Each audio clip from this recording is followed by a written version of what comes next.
Bonjour Gary Daigneault, comment vas-tu? Bonjour Marie-Josée, ça va très bien? Gary, toi et moi, on se connaît, puis on se connaît pas. On se connaît un peu parce que j'ai commencé à t'enregistrer pour éventuellement écrire ta biographie. Donc, on est à peu près rendu à ton début de carrière. On a fait toute ton enfance, ton adolescence, donc on volera pas de punch aujourd'hui. Mais pour ceux qui ne te connaissent pas, Gary, raconte-moi ton parcours parce que tu as fait de la radio pendant 40 ans. Donc, tu as commencé avec Paul Arcand. Raconte-moi un peu, là, brièvement, ton parcours radiophonique, où tu as été, puis comment c'était, puis qu'est-ce qui t'animait, puis de quoi tu parlais. Raconte-moi OK. ça. Alors donc, on oublie de 0 à 18 ans, c'est ça? Exact. OK, d'accord.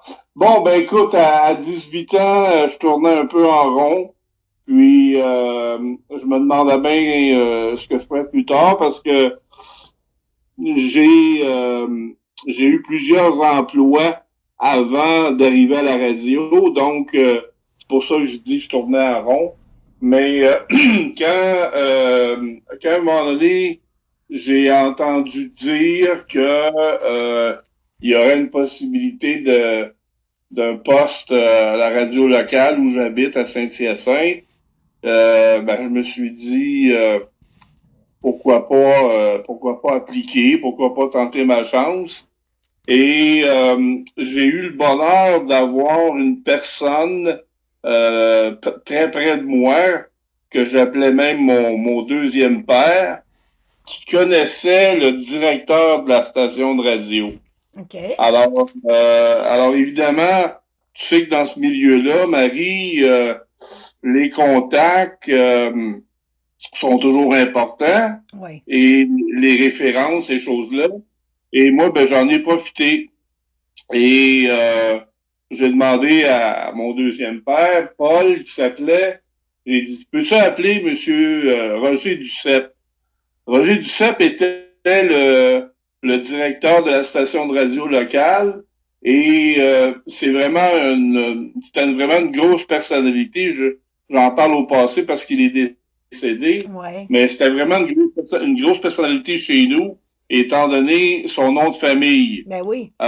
Étant donné que lorsqu'on parle de Duceppe tout de suite, c'est pas un nom qui est énormément il n'y a pas beaucoup de Duceppe, si tu veux, de façon générale là, au Québec, mais il y en Oui. a, mais ceux qui existent, les Duceppe, ben, veut pas, on pense tout de suite aux comédiens Jean Duceppe, Exact. ou encore là, les plus jeunes peut-être pensent à l'ancien chef du Bloc québécois, Oui.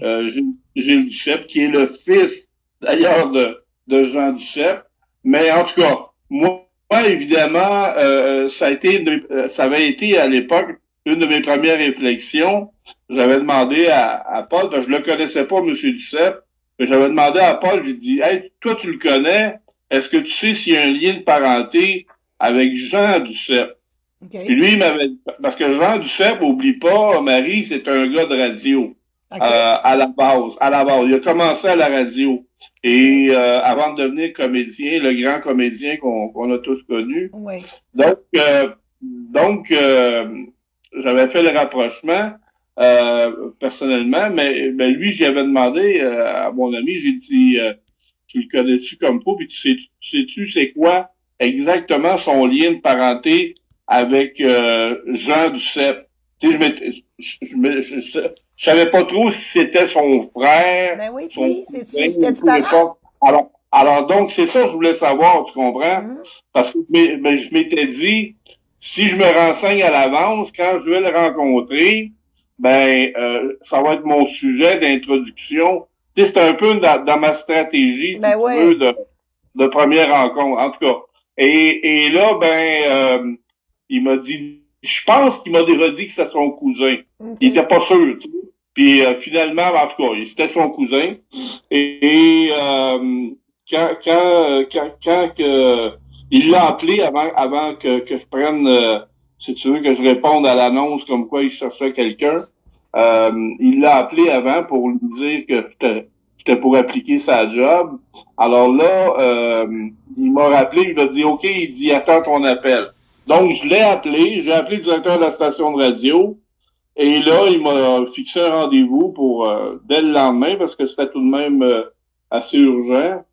Puis là, quand je suis arrivé dans son bureau, je vais toujours m'en rappeler, ce qui m'avait frappé, c'était justement la grosse peinture qu'il y avait dans son bureau de Jean Duceppe. Ah. Alors, pour lui, c'était plus que son cousin, c'était comme son idole, si tu veux. Tu sais. Ouais. Parce que lui, en termes d'âge, si on se situe en termes d'âge, là, Jean Duceppe était tout de même un homme assez âgé à l'époque. Moi, j'ai commencé à la radio en 1978. Donc, déjà, Jean Duceppe, en 1978, je sais pas, je peux te dire un chiffre comme ça, il devait peut-être avoir au moins 50 ans, tu sais. Ouais. Et mon patron, lui, mon futur patron, en avait peut-être 40. Là. Il y a peut-être 10 ans de différence. Okay. Et puis moi, ben, j'arrivais à 18 ans. Donc, tu vois un peu le portrait. Donc, moi, pour briser la glace, j'ai vraiment dit, vous êtes vraiment, c'est vraiment vrai, vous êtes le cousin de Jean Duceppe. Tu sais, c'est comme ça que j'ai rentré, la conversation a commencé avec lui, tu sais. Okay. Et en tout cas. Fait que là, t'as eu le poste. Mais là, c'est ça, c'est parce que là, il m'a pas donné la job de même, là, tu comprends? Il y avait des auditions et ainsi de suite. Il dit, tu sais, t'es pas le seul, Gary, qui veut travailler pour nous. Il dit, on a reçu énormément d'appels, ainsi de suite. Parce que dans ce temps-là, écoute, Internet n'existait pas, donc il y avait pas de... Les gens appliquaient pas par Internet, ils appliquaient par téléphone, tu sais, c'était pas compliqué. C'est de même, ça marchait. Alors donc, il n'y avait même pas de fax, il n'y avait rien de ça. Si tu voulais envoyer un CV, c'était bien mieux d'aller le porter que de l'envoyer, tu sais. Fait que, en tout cas, là, je suis arrivé avec mon CV, mais mon CV avait, en tout cas, à mes yeux, avait aucune valeur, mais je me suis rendu compte qu'au contraire, il y en a eu énormément parce que sur ma liste d'employeurs que j'avais pour lesquels j'avais travaillé, il y en avait au moins 2 qui étaient des références comme on dit, de premier plan face à lui, pour lui, tu comprends? Okay. Il y avait donc évidemment mon deuxième père et il y avait aussi l'agent Labatte de Saint-Hyacinthe, un dénommé Chagnon, qui lui était aussi son grand chum, ce que je savais pas, tu sais. Alors donc, tu sais, tout jouait à ma faveur en termes de mes références face à lui, tu sais. Fait que là, tu as eu le poste. Tu as travaillé combien de temps à la radio Saint-Hyacinthe? Bon, ben là, c'est ça. Alors, si on saute des étapes, si on va vite, là, je veux juste dire que j'ai eu le poste grâce à mes références, oui, mais il fallait tout de même que j'aie un certain talent, tu sais. Ils m'ont pas pris juste pour mes beaux yeux. Non. Ils m'ont pas pris ils m'ont pas pris juste parce que je connaissais les 2 de mes références. C'est-à-dire que lui connaissait 2 de mes références. Sauf que ça m'a énormément aidé. Et moi, c'est que dans ma jeunesse, je pense que je t'en ai parlé dans notre première conversation. Dans ma jeunesse, moi, j'ai fait beaucoup d'animations sportives. Style annoncer les tournois de balle, tournois de hockey, ces choses-là. Donc, moi, le microphone et moi, on a toujours été un peu en amour.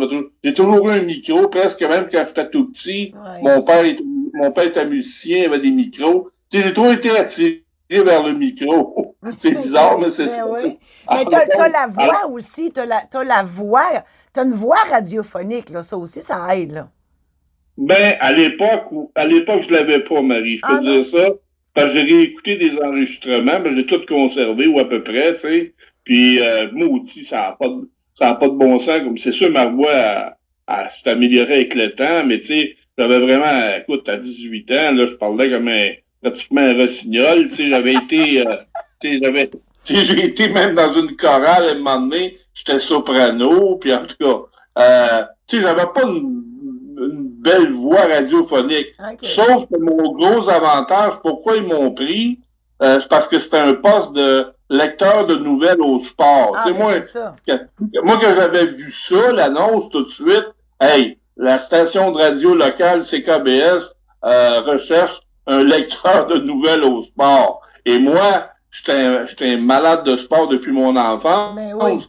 Donc, je me dis, hey, c'est sûr que m'envoie la job. Moi, pose-moi n'importe quelle question sur le sport, m'a te répondre, tu sais. Oui. Et alors donc voilà. Donc je passe l'audition, juste pour aller vite sur l'audition, c'est ça qui a fait la différence, je pense. C'est qu'ils m'ont donné à l'époque, on était abonnés à des fils de presse qui arrivaient de partout.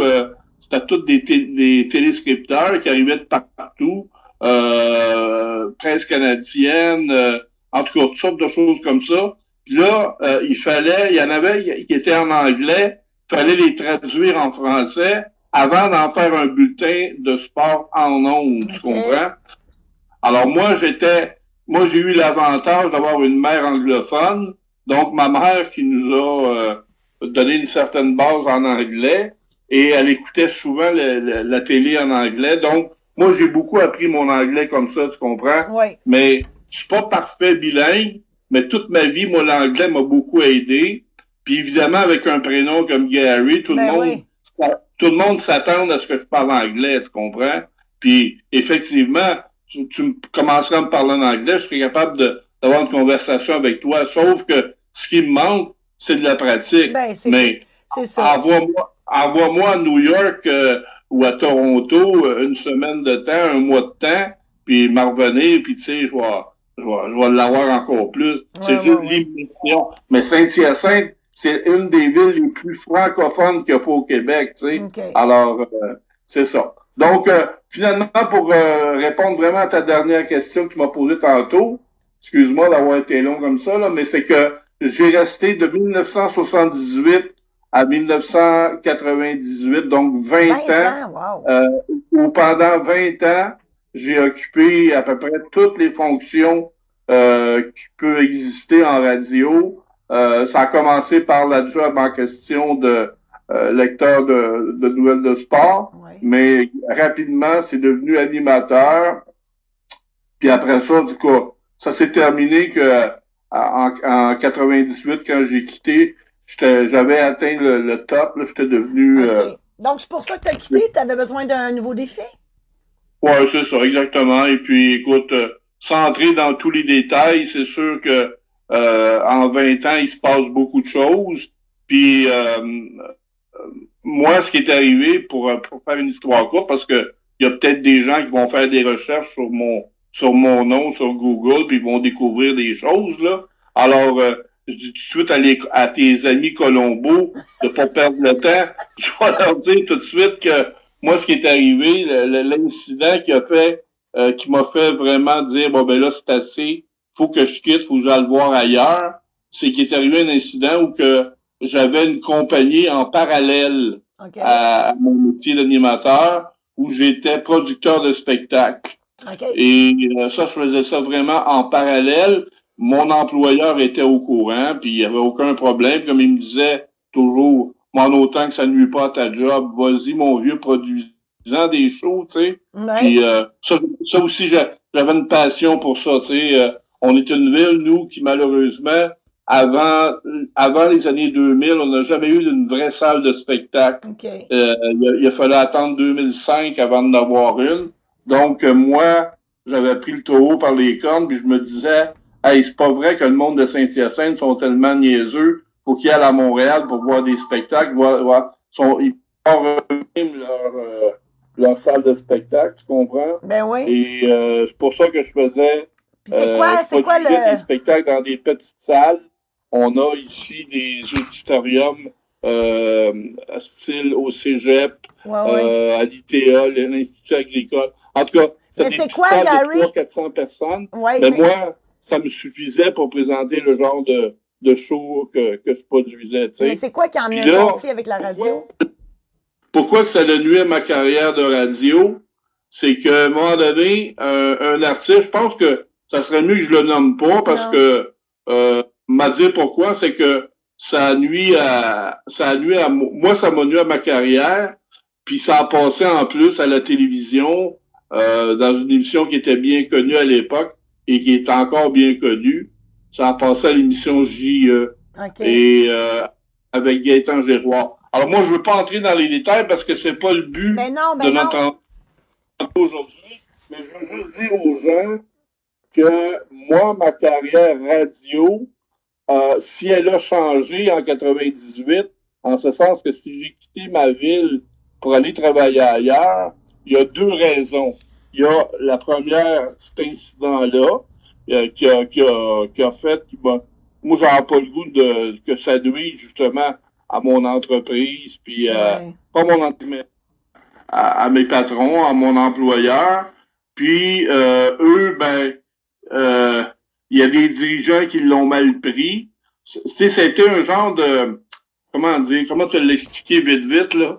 C'est-à-dire que dans le livre qu'on est en train de, dans le livre qu'on est en train de faire ensemble, c'est sûr que je vais entrer dans les détails, Ben oui, mais là, mais pour l'instant, je vais me limiter, mais tout ce que je peux dire, c'est que il a fallu que j'aille me battre devant les tribunaux avec cette OK. histoire-là.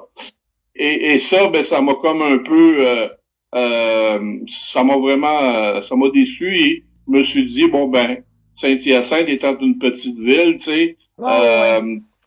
t'es rapidement pointé du doigt, puis Ouais, tout ouais, ça, tu ouais. sais. Ils t'accusent, ils t'accusent sans qu'ils connaissent vraiment le fond de Ils l'histoire. ont fait ton Et puis, en tout procès. cas, Ils ont fait ton procès au Tim voilà. Hortons. Alors moi, exactement. Et alors moi, je me suis dit, à un moment donné, Marie, j'ai dit, bon, j'ai dit, depuis le temps que tu y penses, d'aller voir ailleurs, vas-y donc, c'est le temps. Et donc, Puis, et donc, Gary, c'est là qu'en 98, tu t'es en allé à Rouen? non, non, pas Ah, du tout. ah, Ben, je pensais. non, non, non, non, non. Ben avant Rouen, si tu veux, je vais te donner vite, vite, Ouais, moi j'appelle rapidement, toujours. parce que hey, on a déjà 23 minutes de passé, ça va vite. Et là là. Alors, je vais te dire, écoute, j'ai pris tout de suite le chemin de Québec, OK. parce que Québec était ma ville adorée à cause des Nordiques, et Ouais. je m'étais dit, je vais me trouver une job là tout de suite. Puis quand je suis arrivé à Québec, ben, je me suis fait retourner de bord. Ils m'ont tout de suite dit, hey, toi, le gars de Montréal, viens pas essayer de nous voler nos jobs, Ah, retourne-toi-en chez vous. bon. Alors, j'ai pas été bien accueilli à Québec. Il a fallu que j'aille travailler 1 an en Gaspésie, à New Carlisle, OK. sur un remplacement d'un congé maladie. OK. Et après avoir travaillé 1 an, je suis retourné à Québec. Et là, imagine-toi donc, avant de retourner en radio, ça a pris une autre année. Et durant cette année-là, je suis allé travailler comme DJ animateur au célèbre club de danseuses nues, Ah, le Lady Marianne à ah. Québec. Bon, fait que ça va nous faire un chapitre croustillant dans ton livre, ça. Ben ça, je pense que tu vas avoir du fun, effectivement, à entendre ce que je vais te raconter. Puis, puis après ça, ben là, j'ai réussi à avoir une job dans une station de radio communautaire à Saint-Rémy de Napierville. Ouais, ouais. Saint-Rémy de Napierville, j'ai fait même pas 1 an, j'ai fait 6 mois, où là, tout de suite, ils m'ont embauché à Saint-Constant. C'est une petite ville qui est juste à côté de Saint-Rémy, OK. à Saint-Constant, toujours sur la rive sud de Montréal, où là, c'était une station de radio country, qui faisait de la musique country, mais il y avait, à l'intérieur de la musique country, il y avait une émission d'affaires publiques qui était animée par une légende de la radio, Lucien Frenchet-Jarreau, OK. et qui est un homme qui avait à l'époque 80 ans, et il cherchait quelqu'un pour être il appelait ça son sidekick. Ben oui. Sidekick, ça voulait dire son Ouais, co-animateur, ouais. parce qu'il était pas facile, le monsieur. C'est un Français, c'est un maudit Français, comme on dit.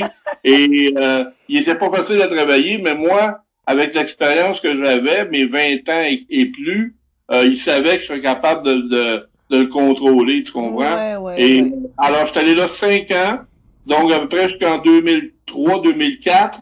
Et là, en 2004, j'ai eu l'appel du bon Dieu où finalement on m'a offert un job pour Radio Nord, la compagnie Radio Nord Ouais, à qui était Rouyn-Noranda.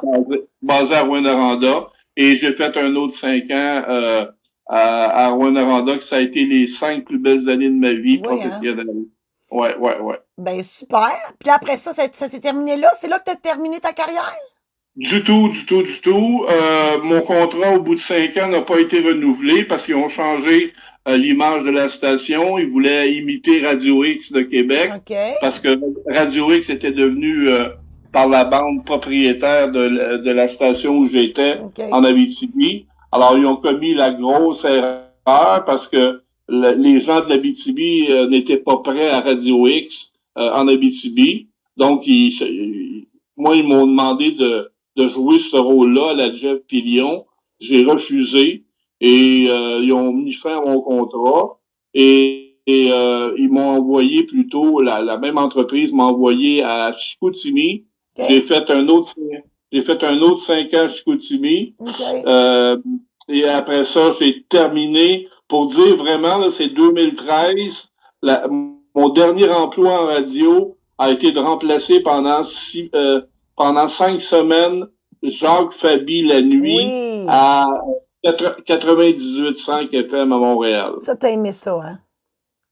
Ben écoute, mon rêve a toujours été, même quand j'étais à Saint-Hyacinthe, mon rêve était de travailler comme Paul Arcand, avec qui on avait commencé Ouais. à entendre en 78. Mon rêve était de faire comme lui, de le suivre, si tu veux, parce que je connais Paul, puis je me connais, puis Paul, énorme respect pour lui, parce que la carrière qu'il a fait, mais moi, je sais très bien que si on m'avait donné la chance que Paul a eue, j'aurais pu faire tout aussi bien que lui, Ah, ça, j'en j'en doute. suis J'en doute persuadé. pas. Fait que là, après ça, t'es revenu aux sources, t'es retourné habiter à Saint-Hyacinthe, là d'où tu viens. Ouais, ben là, évidemment, plus de radio, là. La Non, radio, non, c'est plus de terminé, radio. là. Et là, tu m'as fait signe, à un moment donné, ça doit faire à peu près un an, tu voulais écrire ta biographie. Explique-moi Ouais. pourquoi tu veux partager ton histoire avec les gens. Écoute, Brièvement. pour être bien honnête avec toi, c'est que, premièrement, c'est pas évident de se trouver une personne à qui se confier, à qui raconter sa vie, parce que beaucoup de gens qui m'ont dit, Marie, t'es capable, tu sais, les gens me forçaient à moi l'écrire, Ouais, ouais, faire ouais. mon, faire mon autobiographie. Puis moi, je me sentais pas capable de faire ça parce que tu as vu les premières